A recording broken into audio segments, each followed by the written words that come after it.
Gloria a Dios. Cristo viene. Él está aquí. Amén. Bien.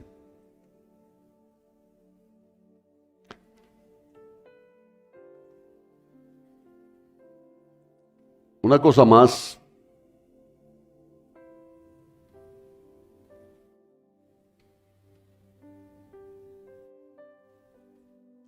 Para hacer un énfasis en las palabras de nuestro hermano Javier. ¿Sí escuchan? ¿Sí escuchan por acá? ¿Sí entienden? ¿No? Sí, por acá. ¿Sí entienden por acá? Sí. Bueno.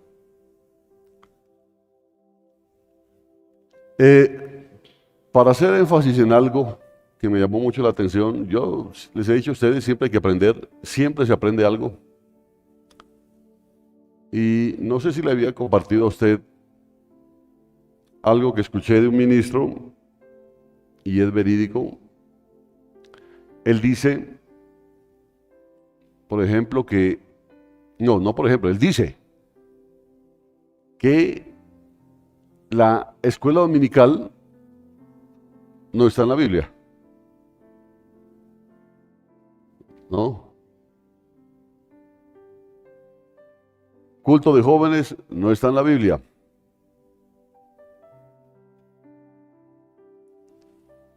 Entonces yo me quedé sorprendido, porque pues, desde que el Señor me encontró, siempre en la iglesia en la que yo estuve había escuela dominical, había culto de jóvenes, culto de damas, culto de señoritas, culto de adolescentes, culto de adultos, de zarazos, de ancianos, de lo que quiera. ¿No? Entonces yo pensé que las cosas siempre, que eran así. Pero resulta que no es así, y efectivamente uno no encuentra eso en la Biblia. ¿Está malo hacerlos? No, no está malo hacerlos. Sino que hay que darle el enfoque correcto. ¿Cierto? Hay que darle el enfoque correcto. Entonces, culto de jóvenes, no necesariamente. Lo que sí puede ser es un discipulado para jóvenes. ¿Sí me entiende? Porque eso sí está en la Biblia, en el sentido de que a eso hemos ido ir y hacer discípulos. ¿Que haya discipulado de damas? Sí. Discipulado de caballeros sí se puede hacer, conforme la necesidad que tenga la congregación. ¿Por qué lo hago? Para que no se piense de pronto, que escuela dominical es el desengüece de los papás para que no nos molesten los niños en el culto. Porque si fuera así, estamos mal. Porque estamos diciendo que nosotros sí queremos ir y ellos así se vayan al infierno. ¿No? Qué interesante es poder considerar la labor que hacen los maestros allá como un discipulado para nuestros pequeños. Y si usted los considera eso como un discipulado para los niños, usted se va a preocupar por todo lo que a ellos les enseñan ahí, y se va a preocupar porque de hecho pues a los niños hay que manejarlos de otra manera, pero hay que discipularlos. Yo le he dicho a usted muchas veces, a veces se piensa que porque son niños pueden venir y ponerse el culto de Ruana, y no está bien, ¿cierto? No está bien. Tampoco está bien que llegue el niño y esté en la silla, esté pintando, esté comiendo papas, patacones, chitos, esté acostado en las sillas. No está bien, porque desde ya les estamos nosotros mostrando una actitud que no es la correcta. O sea, si nosotros les enseñamos, así como cuando usted lo lleva a visitar a don Perico de los Palotes y le dice, te portas bien, y cuando ve que el niño empieza a pisar los muebles, ya verás ahora. Pero aquí no le importa que se pongan la iglesia de Ruana. Entonces estamos mal. Ahora, bebé, andate, Madina, andate para allá, para la escuela dominical, andate ya, déjame en paz. No está bien. ¿Sí está entendiendo, no es cierto eso? Porque entonces estamos nosotros rehuyendo una responsabilidad que nos toca. Porque los niños cuando vienen a la escuela dominical vienen a mostrar lo que en la casa han aprendido. Por eso cuando se escucha un niño diciendo malas palabras allá, usted no diga, aprendieron en la escuela dominical. No, se lo aprendieron en su casa. ¿Sí? Eso lo aprendieron en su casa. Ahora, nos preocupamos ya cuando se termina el culto y cuando los niños empiezan a correr por ahí, ya, ahí sí, ya, no corra. Pero sin embargo no nos hemos preocupado que en pleno culto hacen lo que quieren. Entonces ahí, como dice la palabra, se cuela el mosquito, pero nos tragamos el camello. Por eso es conveniente, y es muy claro lo que dijo el hermano Javier, tiene que haber una preocupación de parte de los padres. Y la preocupación de parte de los padres es que los niños vengan a mostrar aquí la educación espiritual que están recibiendo en sus casas. ¿Cierto? Porque si el niño es un patán aquí, en tu casa es igual. A mí no me incomoda cuando los niños al final corren, es la naturaleza de ellos, ¿cierto? Pero al final, que aquí se caen, aquí se golpean, pero pues al final, hermano, son los golpes de la vida. Pero no en medio de un culto, ¿cierto? Por eso yo me he preocupado, que los niños participen en el culto. No los deje allá sentados, que vengan aquí a danzar, a escuchar, a cantar, que ellos entiendan que esta es la vida que nosotros tenemos aquí. ¿Sí me entiende, no? Que ellos entiendan eso. Trate de llegar a la hora de la alabanza para que para ellos no sea algo raro venir a una alabanza. Pero usted llega tarde a la alabanza y quiere que el niño inmediatamente se meta en el espíritu, es complicado con ellos, es complicado para nosotros, más aún para los niños. Amén. Entonces yo quería dejarles eso, porque era importante que usted lo sepa. Bien,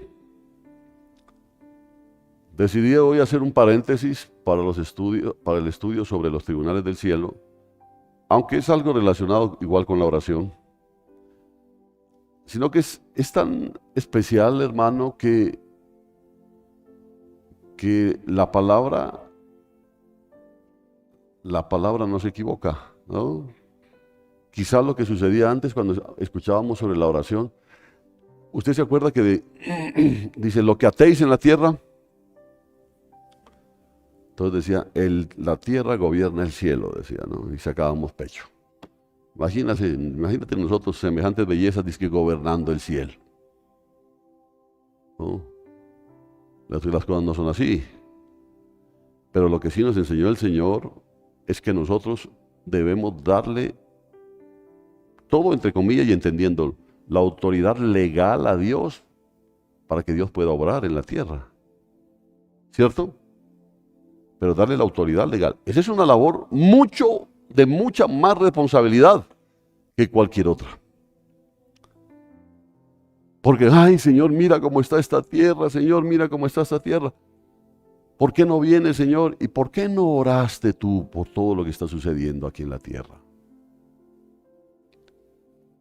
¿Por qué no pusiste tu vida en la brecha para todo esto?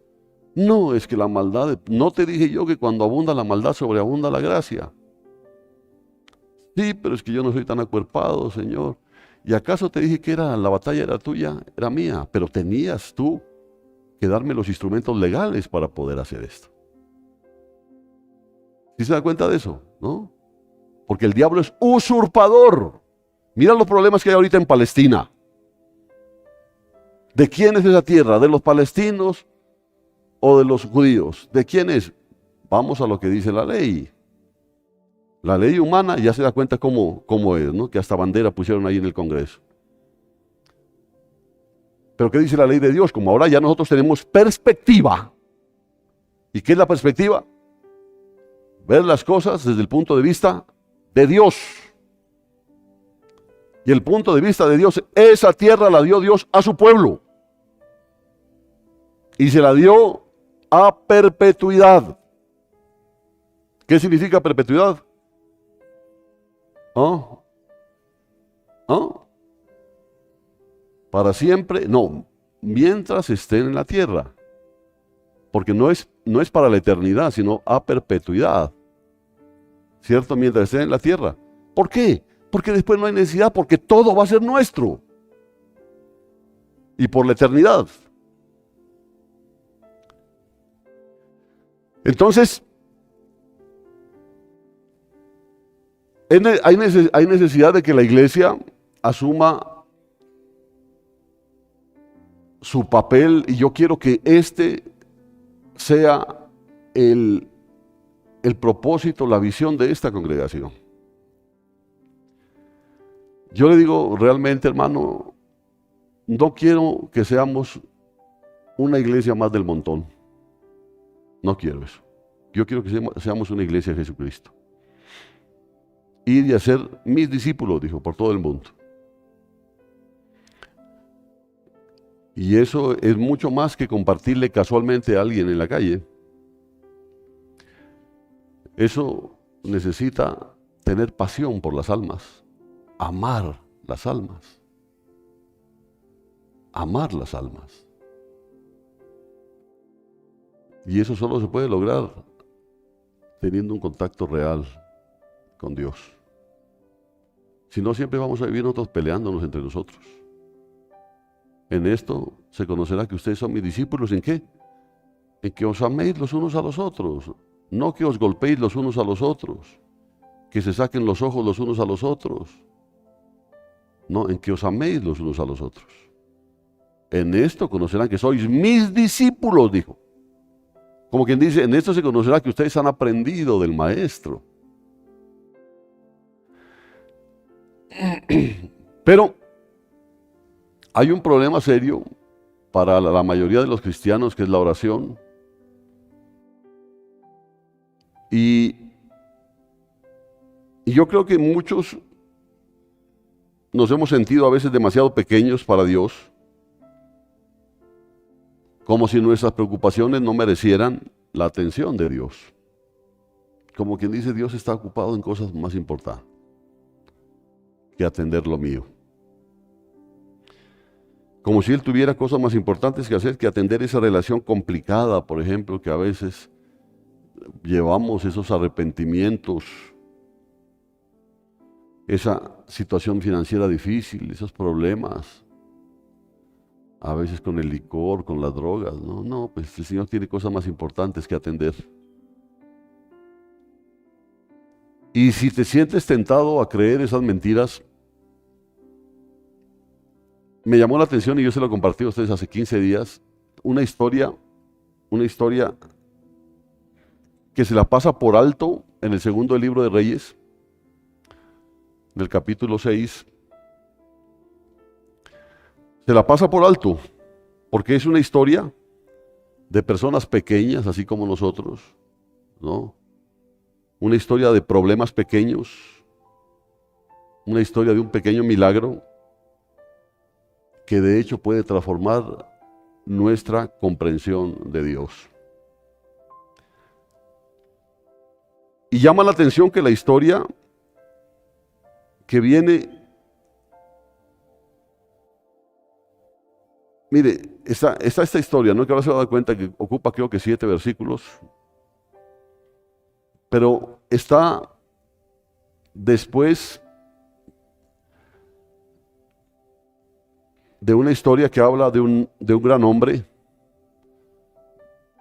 digamos un hombre de alto vuelo, una persona muy importante, Naamán, el comandante del ejército sirio. ¿Se acuerda de Naamán, no? Y luego, después de la historia de Naamán, viene ese pedacito que habla de la historia que vamos a tratar hoy, pero luego viene la historia de una persona aún más importante que Naamán, porque era la historia del jefe de Naamán, el propio rey de Siria. Eso está en 2 de Reyes 6. O sea, nosotros vamos a hablar de la historia que está en 2 de Reyes, capítulo 6, del versículo 1 al 7 o al 8. Ahorita vemos.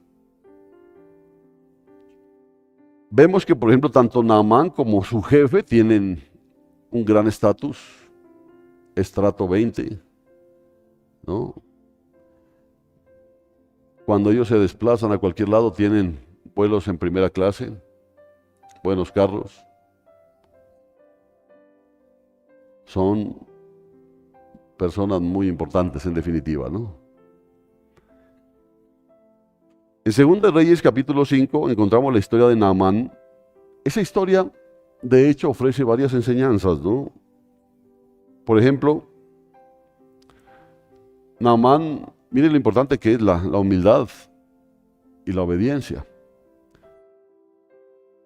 Porque la palabra habla que Naamán, un comandante del ejército sirio, era un hombre de gran poder, de gran respeto, pero tenía un problema. ¿Cuál era?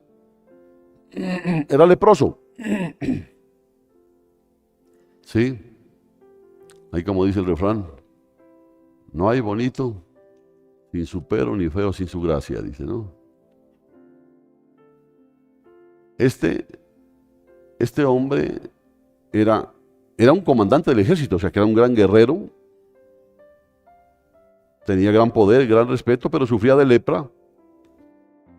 Sabemos que al principio, cuando llegó donde Eliseo, se rehusó a seguir las instrucciones del profeta Eliseo, quien le pidió que se sumerja 7 veces en el Jordán.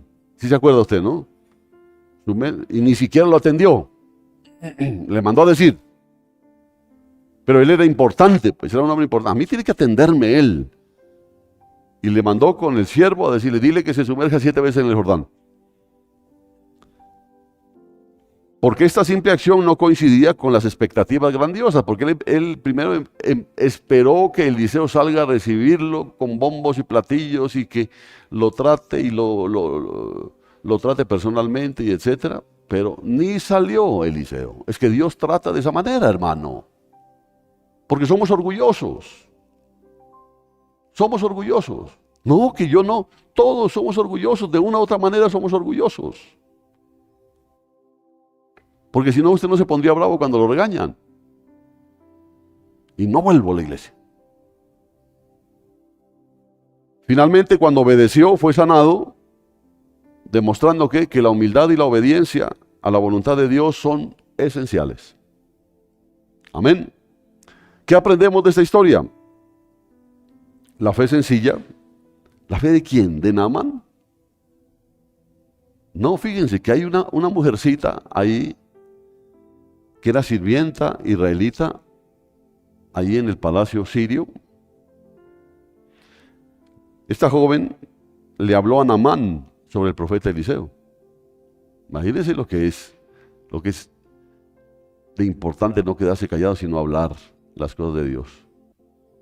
Ella le habló a Naamán sobre el profeta Eliseo, y esto muestra cómo la fe sencilla y el testimonio pueden tener un impacto significativo. La fe sencilla, hermano. No hay necesidad de coger a alguien y atiborrarlo de versículos bíblicos, que a la final lo primero que quiere es salir corriendo.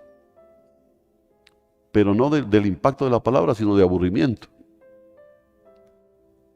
Pero es una fe sencilla la de ella. ¿Por qué? Porque le habló de algo que ella tenía convicción. Le dijo, si tú vas donde el profeta de Dios, Eliseo, vas a ser sano. Tenía convicción. Ella no dijo, de pronto, y si no, pues va para el Putumayo, con el indio Calazacón. No, vaya donde el profeta Eliseo. Y clarito, ¿cierto? ¿Qué hacemos nosotros? No, pues hay que orarle al Señor, hay que orar, pero tómese una agüita de llantén, dice, ¿no? Por si acaso. No, esta mujer tiene una convicción, vaya y será sanado. Luego vemos la gracia de Dios, porque eso es lo que ilustra la sanidad de Naamán, porque Naamán no era parte del pueblo de Dios, pero era un necesitado y acudió donde el único que puede solucionar las cosas.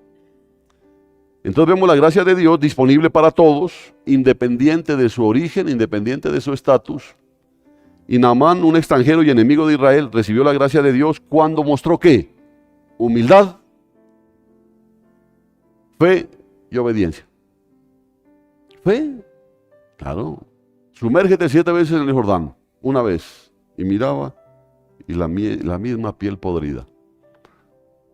Otra vez, la misma piel podrida. Incluso ahora le picaba más porque las aguas del Jordán hasta ahora son sucias, hermano. Es una cosa tremenda esa, ¿no? Cualquiera se imagina el Jordán como una belleza. Por eso cuando se le diga, le vendo, esta es agua del Jordán. Y lo más probable es que sea del río Pasto. Son bien parecidas. Entonces, vemos además el poder de Dios sobre la religión, porque después de esto, Naamán dice la palabra que reconoció que el Dios de Israel es el único Dios verdadero. Ya lo reconoció después de ser sanado. Esto subraya el poder y la soberanía de Dios sobre todos los dioses y sobre todas las religiones del mundo. Por eso usted no está equivocado. Usted está con el que es, hermano. ¿Ya? Usted está con el que es. No se deprima, no se vaya otra vez al culto. Dele gracias a Dios que tiene esa llamita en su interior.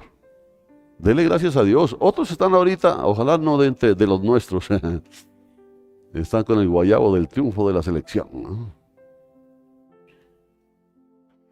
Ahora, para nosotros estamos contentos de que triunfó la selección, pero estamos aquí con el que ha sido el mayor triunfo de nuestra vida, que Él nos haya acogido dentro de su familia. Vemos el agradecimiento porque después de su sanidad, Naamán regresó a Eliseo para agradecerle y ofrecerle regalos, aunque Eliseo no aceptó ninguno de los regalos. Pero el siervo sí recibió, ¿se acuerda, no? ¿Cómo se llamaba el siervo? Y ese es inolvidable, ¿no? Pero recuerda que hace años les decía que Jesse como que fue restaurado. ¿Sí se acuerda? Entonces esto muestra la importancia de la gratitud y de reconocer la fuente de las bendiciones, como lo hizo ese leproso de los 10, que fue el único que regresó a agradecer. Y mire, no era que no fue a presentarse a los sacerdotes, porque ya nosotros entendimos que había necesidad de que él vaya a presentarse a los sacerdotes para que esa sanidad sea confirmada, porque esto era legal. Pero dentro de él había gratitud. Y lo primero que hizo fue ir a agradecerle a Jesús. Y por supuesto vino después el testimonio de vida, porque la historia de Naamán también enseña sobre el poder del testimonio personal. La transformación de Naamán se convierte en un testimonio viviente del poder de Dios y de cómo Él puede cambiar vidas, porque Dios puede cambiar vidas. Amén, Él puede cambiar vidas, hermano. Hay testimonios por millares, por millones más bien, de personas que han sido cambiadas. Yo he sido cambiado, usted ha sido cambiado. No como si le ocurre yo el vicio nunca, pero de otros vicios más graves fue cambiado. Sí, fue cambiado. Todos hemos sido cambiados. Y ahora, el pasaje bíblico de 2 de Reyes 6, del 8 al 33, porque dejo ese espacio, ¿no? O sea que si la historia que vamos a ocuparnos hoy está en 2 de Reyes 2, del 1 al 7. Pero desde el versículo 8 al 33 narra 2 episodios significativos en la vida del profeta Eliseo. Y las relaciones entre Israel y Siria, oiga, las relaciones entre Israel y Siria, o sea, las relaciones entre Dios y el jefe de Naamán, el propio rey de Siria, y les saqué un resumen para que usted se dé cuenta. O sea, ¿por qué hago esto? Para que se dé cuenta que en esos 7 versículos hay una historia de hombres insignificantes como nosotros, que no somos el más rico de Colombia, ni el más rico del mundo, ni los más inteligentes, somos nosotros. Y están ahí. Y Dios no se ha olvidado de ellos. Dice, en la primera parte vemos en 2 de Reyes desde el capítulo 6, desde el versículo 8 al 23,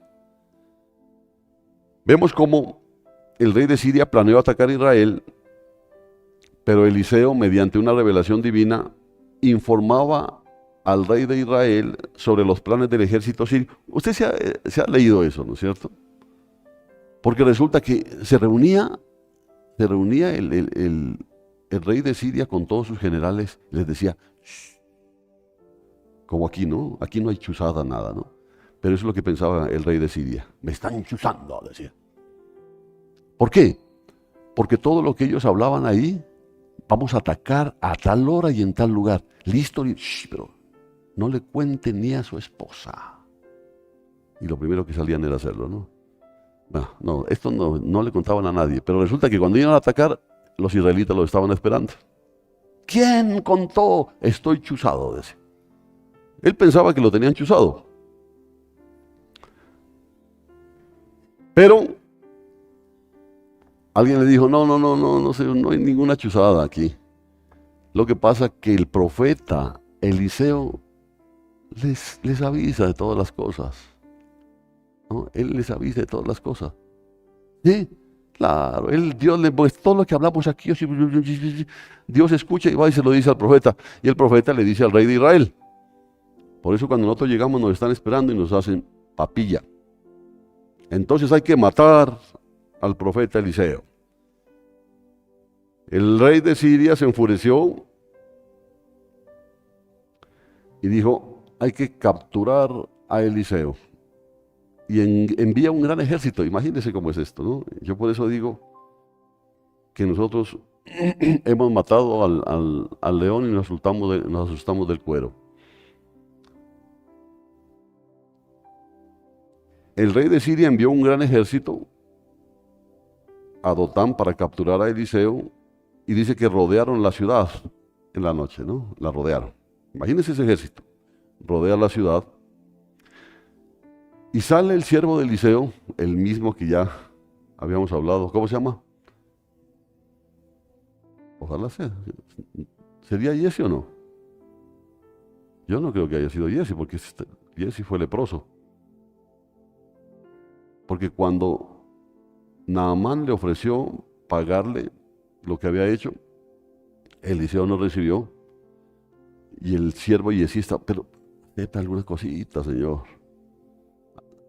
No quiero nada. Alguna monedita para este pobre cieguito. No. Y se fue. ¿Pero qué hizo Giezi después? Lo alcanzó y le dijo, manda a decir mi señor que sí, que le mande nomás. Ah, qué bueno, llévele. Y cuando llegó, ¿qué le dijo Eliseo? Qué bárbaro, ¿cómo serían esos profetas? ¿De dónde viene Giezi? Oh, salí a pasear por ahí, estuve por el Unicentro viendo. Yo sé de dónde vienes. ¿Y sabes qué? La lepra que dejó Naamán, que se te pegue a ti. Ahí quedó. ¿Oyeron, hermanos solitarios? Ahí quedó. Entonces yo no creo que sea Giezi el que estaba ahí. Porque Giezi estaba leproso. Otro siervo. Este siervo se asustó al ver el ejército sirio. Y entra profeta, hombre de Dios, le decía, no, hombre de Dios, hasta aquí llegamos, págueme las prestaciones que se acabó ya. ¿Qué pasa? No, nos tienen rodeados. Entonces salió Eliseo, miró y entró. Y como lo vio tranquilo le dijo, ¿no te asusta? No, si son más los que están con nosotros que los que están contra nosotros, le di. ¿Cómo así? Entonces, ¿qué le dijo? Eliseo oró para que Dios abriera los ojos del siervo y anda a ver. Y cuando él sale, dice que vio un ejército celestial de carros de fuego alrededor de Eliseo, que son los que están aquí, hermano. ¿Usted lo cree? Ojalá. Porque ellos acampan alrededor de los que temen a Dios y los guardan. Y es así. Vio el ejército celestial de carros de fuego. Entonces cuando el siervo miró esto, dijo, estamos ganados. Pero eso no lo miraron el ejército sirio y arrancó a atacar. Y oró Eliseo para que el ejército sirio quedara ciego. Y Dios lo hizo, ¿no? Y lo tremendo es que queda ciego todo el ejército y va Eliseo a guiarlos. ¿Para dónde van ustedes, señores soldados? Vamos a atacar a Eliseo. Venga, venga, yo los guío porque están como cieguitos, ¿no? Y los guió y los pone en la mitad de la plaza. ¿Sí? Estaban allá, ya llegamos, aquí están, ya prepárense. Abran los ojitos. Y cuando abren los ojos se ven rodeados del ejército de Israel.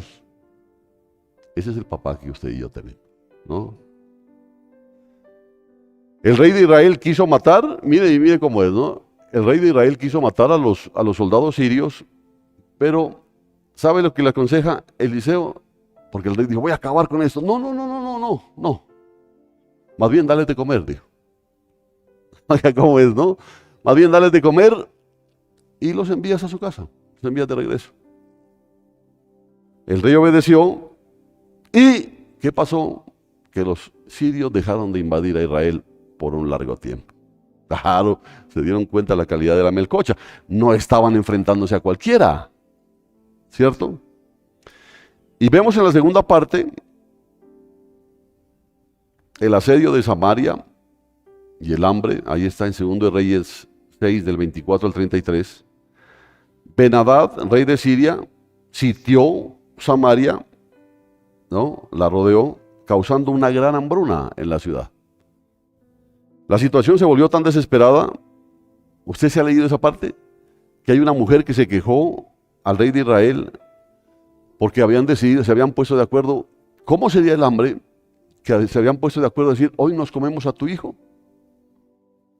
y mañana nos comemos el mío. Póngale cuidado, ¿no? Ay, pero no será muy duro. No, pues mira el hambre, vamos a morir. Pero de pronto nosotros, si quedamos vivas, tenemos la posibilidad de tener más hijos más adelante. Así que, ¿se imagina eso, hermano? Matar al niño. Y se lo comieron, y cuando se comieron el uno, al otro día le dijo, bueno, ahora sí el tuyo. No, el mío no.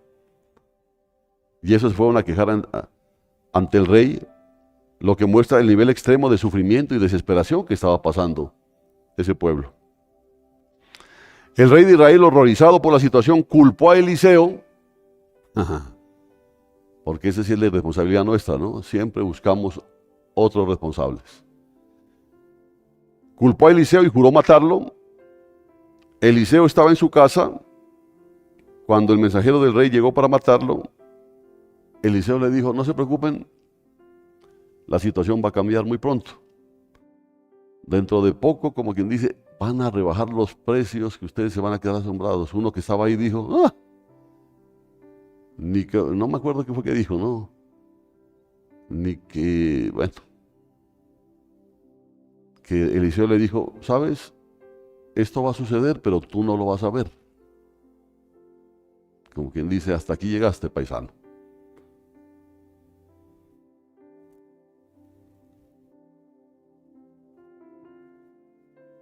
Ahí hasta los perros se los comían, ¿no? Una cosa seria era eso. ¿Cuál es la enseñanza del pasaje? La historia muestra cómo Dios protege a sus siervos y puede intervenir sobrenaturalmente en momentos de crisis. Y eso va a hacer. Mire lo que está pasando en Israel. Es impresionante lo que está pasando en Israel. Porque es que Israel es un país pequeñito. Pero los mismos israelitas están asombrados de la forma en cómo Dios está protegiendo a su pueblo. Es su pueblo, hermano. Es su pueblo. Mal hacemos nosotros en ponernos en contra. ¿Ya? Del que es el pueblo de Dios, y usted y yo somos pueblo de Dios. Y vemos aquí nosotros, Dios protege a sus siervos y puede intervenir sobrenaturalmente. Y lo está haciendo Dios. Incluso ese conocimiento que tienen los israelitas haciendo esa coraza de hierro, que ni siquiera Estados Unidos lo tiene, que destruye los misiles en el aire.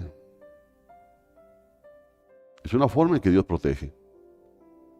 Se han levantado tempestades, se han levantado tormentas de arena en lugares donde no era natural. Es Dios obrando a favor de su pueblo. Y yo creo que nosotros no podemos ser tan ciegos para seguir diciendo que Dios está apoyando al malo. Ahora, Israel no es que sea el bueno, pero es el pueblo sobre el cual Dios tiene puesto su nombre. ¿Qué hacemos? Es como yo le digo, yo soy el pastor y yo no quería, pero él dijo que sí, y soy el pastor.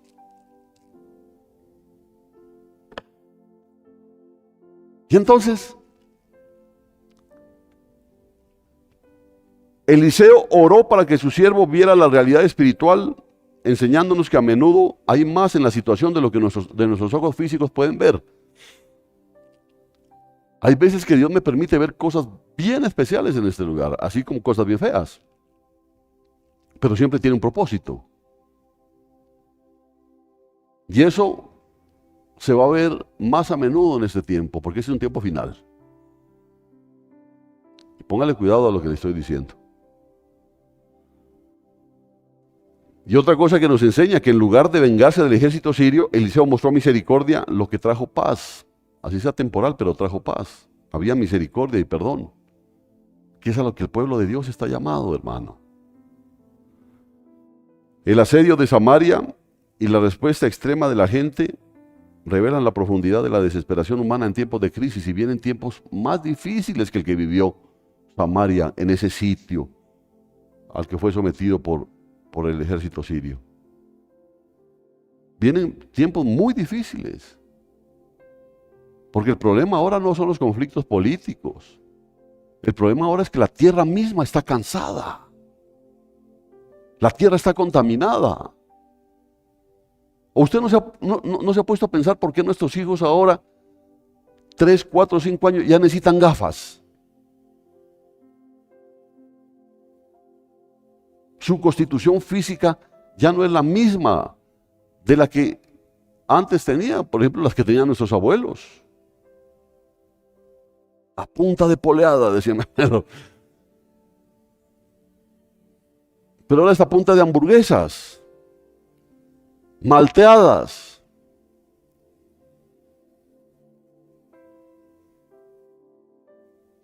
Vienen tiempos de crisis, hermano.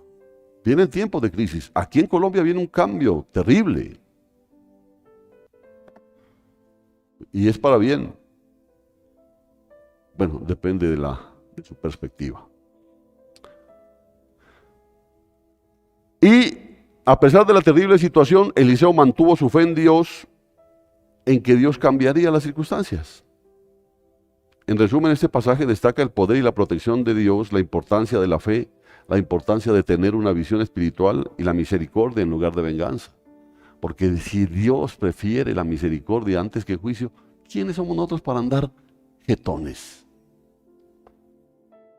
De ser, ¿cómo se dice?, implacables. ¿Quiénes somos nosotros? También muestra las duras realidades de la vida en tiempos de conflicto y en tiempos de hambre.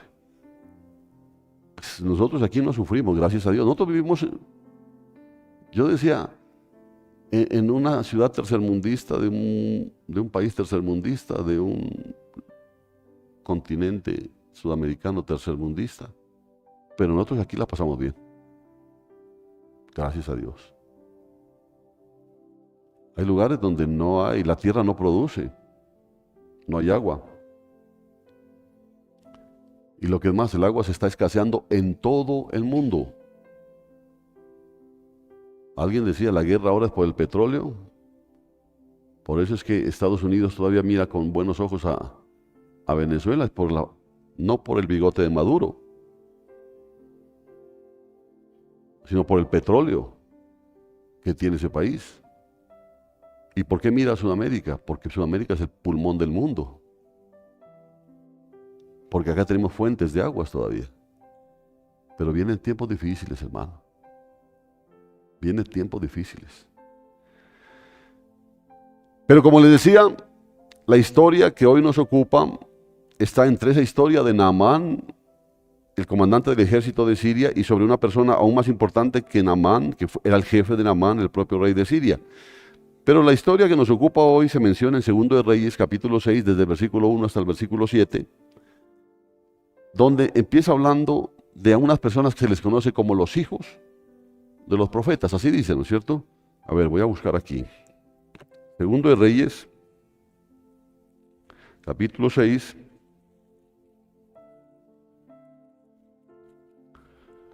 Dice, ¿cómo dice el versículo 1? Los hijos de los profetas dijeron, entonces empieza hablando de los hijos de los profetas. Un grupo reunido alrededor de un profeta. ¿Quién era el profeta? Eliseo. Aprendiendo de él, porque eran discípulos. Mire, eran discípulos. Y no solamente aprendía de él, sino que dice, y sirviéndole. Porque en realidad el discípulo tiene que ser agradecido. Pues. ¿Se acuerda cuando usted le llevaba una manzana a su profesor? ¿Ahora qué le lleva? Una media.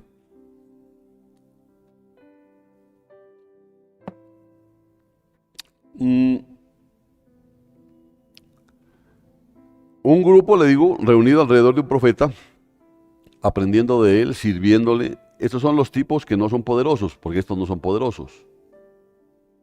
Tienen un trabajo sencillo, viven en casas humildes, no son de alto estrato, no son como dice el hermano Eliezer de la high,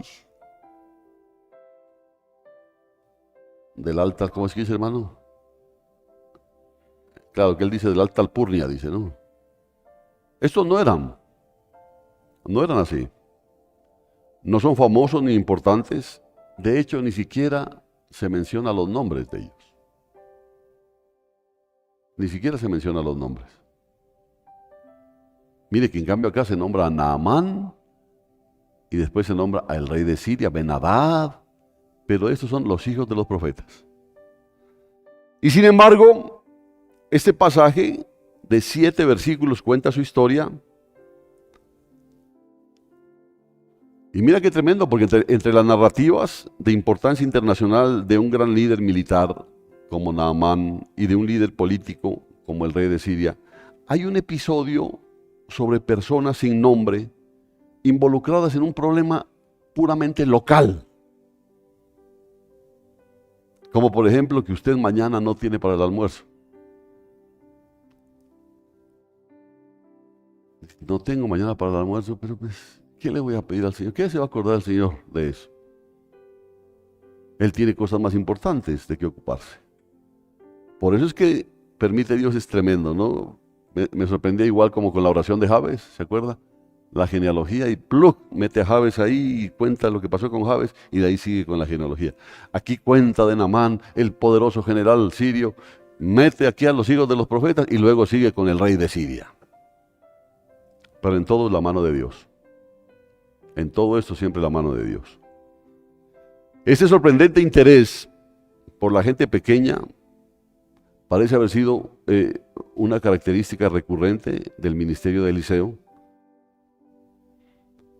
Como que tenía esa característica Eliseo de atender a personas que no eran mayormente importantes. Usted se acuerda, por ejemplo, si lee Segundo de Reyes 4, va a ver de cosas que Eliseo hace.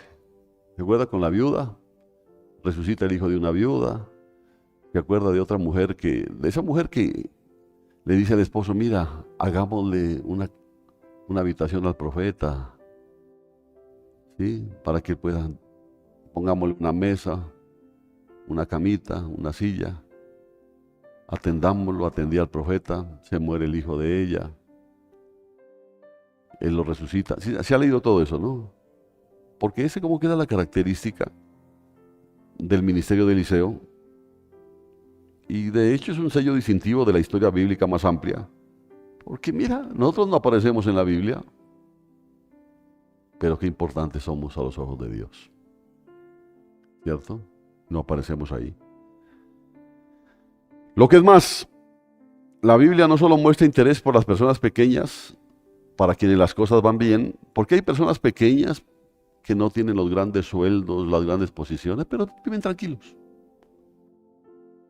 Entonces la Biblia no solamente tiene interés por esas personas pequeñas para quienes las cosas van bien, personas que podrían ser una ganancia neta, incluso en su pequeña forma. Más bien demuestra un interés genuino por las personas pequeñas con problemas, como usted y como yo. personas pequeñas, porque usted puede decir, no, es que al pastor lo atiende más directamente. No, no, hermano, usted está en el centro del interés de Dios. ¿Sí entiende? Pero es que yo estrato 0,5. Usted está en el hueco de la mano de Dios. Pero es que ¿qué se va a preocupar por mí teniendo problemas tan graves? Usted es amado por Dios y el Señor está ocupado en usted y está dispuesto a mover su mano, la mano de Dios, pues, a su favor. Amén. Y ese es ciertamente el caso de los hijos de los profetas, ahí en 2 de Reyes 6, porque de hecho tienen dos problemas ellos. ¿Cuáles son? El primer problema es en la cuestión de la vivienda. Los hijos de los profetas dijeron a Eliseo, he aquí que el lugar en que habitamos contigo es demasiado estrecho para nosotros. ¿Cuántos tienen ese problema? No, si mi casa es tan chiquitica, pastor.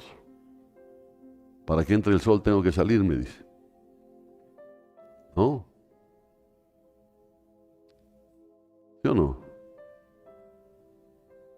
¿Y ustedes cuántos son? 6. ¿Y cuántas habitaciones tienen? 1. ¿Tienen ese problema? ¿Sí o no? Ellos tenían ese problema. Dice, los hijos de los profetas dijeron a Eliseo, he aquí que el lugar en que habitamos contigo es demasiado... Ay, encima, ahí vivía Eliseo. O sea que a Eliseo fue el que le dieron la única cama que había, ¿no? Y los demás dormían en el suelo, uno atravesado ahí, el otro que no te muevas tanto y me va a hacer caer de la cama, pero ¿cómo si estamos en el suelo? Ese era el problema que ellos tenían, ¿cierto? Y creo que la mayoría de nosotros podemos entender esto. Yo alguna vez les conté,